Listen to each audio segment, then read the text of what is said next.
लगभग 30 साल हो चुकी थी। वो एक स्कूल में टीचर की जॉब करती थी। अंजलि के घर में उसकी माँ के अलावा उसका छोटा भाई और भाभी भी रहा करते थे।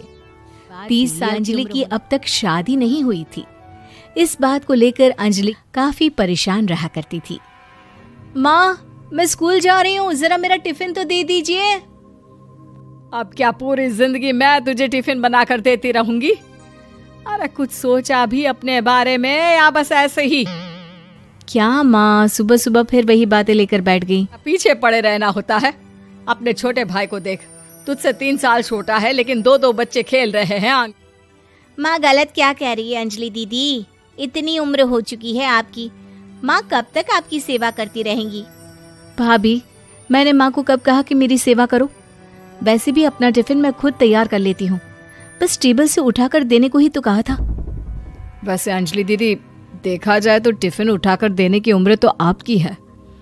आपका अपना घर परिवार बच्चे होते तो ये जिम्मेदारी आज आप पूरी कर रही होती। एक बात मेरी समझ में नहीं आती, अगर मेरी शादी नहीं हुई तो इसमें मेरी क्या गलती है? पड़े रहते हो। अरे कुछ कहना क्या आंगन में? मुझे आप लोगों की कोई बात नहीं सुननी, जा रही हूँ मैं। और आप में से किसी को मेरा कोई काम करने की जरूरत नहीं है, मैं खुद संभाल लूंगी। इतना कहकर अंजलि वहां से चली जाती है। शाम को जब अंजलि अपने स्कूल से लौटकर घर वापस आती है तो उसने देखा कि पड़ोस वाली निर्मला चाची वहां पर बैठी हुई थी। क्या बात है अंजलि बिटिया, नौकरी करके वापस आ गई? जी चाची जी, कैसी हैं आप? मैं तो ठीक हूँ बेटा, तुम बताओ शादी के बारे में कुछ सोचा या नहीं? अरे रहने दीजिए ना, इससे तो शादी की बात करना ही बेकार है। कुछ भी कहो तो गुस्सा करती है बात बात पर। माँ, आप ऐसा क्यों कह रही है? मैंने कब आप पर गुस्सा किया? अरे अंजलि बेटा, तुम्हारी माँ ठीक ही तो कहती है। 30 की होने आई हो, अब तुम्हें भी शादी वादी कर लेनी चाहिए। चाची जी, आप तो ऐसे कह रही हैं जैसे शादी करने से मैंने मना किया हो। रहने दीजिए निर्मला चाची, हमारी अंजलि दीदी को अभी तक उनकी पसंद का दूल्हा नहीं मिला ना, इसीलिए वो शादी नहीं कर रही। भाभी, ऐसी कोई बात नहीं है। अरे तो फिर क्या बात है? तुम्हारी माँ ने तुम्हारे लिए इतने रिश्ते ढूंढे लेकिन तुम्हें कोई पसंद ही नहीं आता। क्या है ना चाची जी, हमारी ननद रानी नौकरी जो करती है ऐसे ही थोड़ी ना किसी को पसंद कर लेंगी।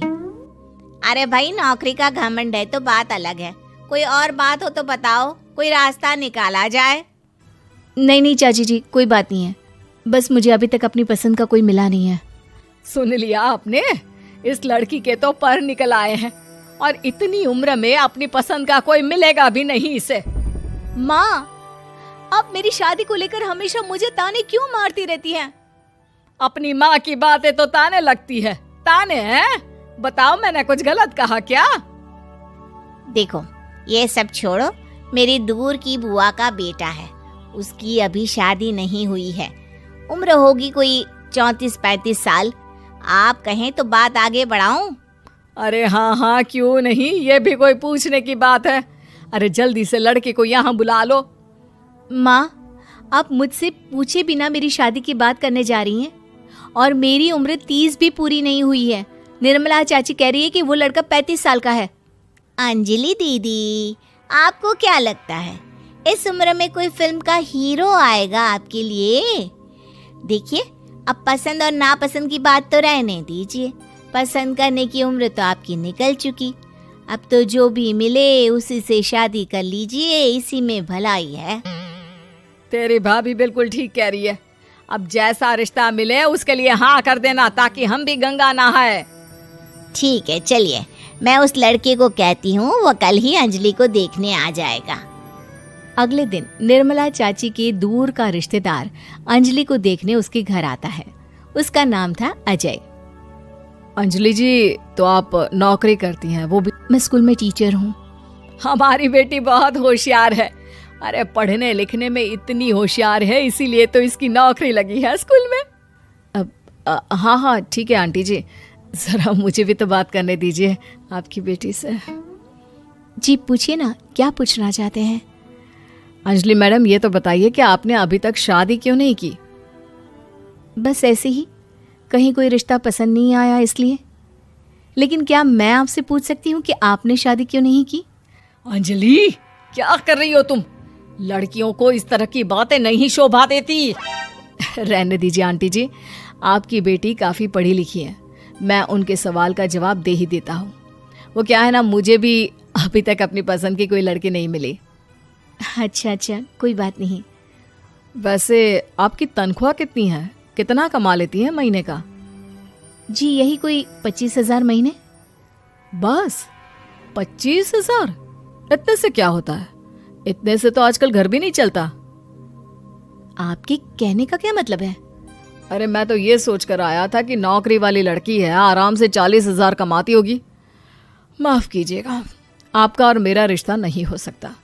जी कोई बात नहीं, मुझे भी आपके साथ शादी करने में कोई इंटरेस्ट नहीं है। अंजलि, किस तरह की बात कर रही हो? घर आए रिश्ते को ठुकरा रही हो तुम।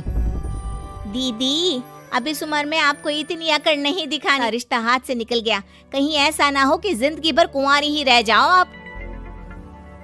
कुछ दिन और ऐसे ही निकल जाते हैं और अंजलि की शादी कभी नहीं होती। अंजलि के परिवार वाले बिंदास उसे ताने मारते रहते हैं, लेकिन अंजलि एक बड़ी नौकरी की तैयारी करती है और उसमें सिलेक्ट होने के बाद अंजलि को एक बहुत बड़ी नौकरी मिल जाती है। अब तो दीदी के नखरे और भी ज्यादा बढ़ जाएंगे भाई। अब तो इतनी बड़ी नौकरी जो लगी है, अब इनकी शादी होने से रही। माँ, मुझे नौकरी के लिए दूसरे शहर जाना पड़ेगा। आप जानती हैं ये बहुत बड़ी जॉब है और इसमें पैसे भी बहुत ज्यादा मिलेंगे। अच्छा, कितने पैसे मिलेंगे बेटा? माँ, मुझे हर महीने 90,000 सैलरी मिलेगी। क्या? अरे वाह वाह, ये तो बहुत अच्छी बात है। लेकिन फायदा क्या? कितने भी पैसे मिले, शादी तो हुई नहीं ना तुम्हारी। अंजलि नौकरी करने के लिए दूसरे शहर में चली जाती है और जब कुछ महीनों के बाद वो वापस घर आती है तो उसे अपने पति के साथ देखकर उसके घर वाले हैरान रह जाते हैं। अरे अंजलि, तूने शादी कर ली और हमें बताया तक नहीं। और दामाद जी करते क्या हैं? इतनी बड़ी कार है उनकी। माँ, मैं आपको सब कुछ बताना चाहती थी, लेकिन आप सबके ताने सुनकर बहुत दुखी हो गई थी और इसलिए मैंने मेरे पति मेरे साथ ही ऑफिस में नौकरी करते हैं और बहुत बड़े अफसर हैं। और एक बात बताऊं माँ, आज मैं बहुत खुश हूँ।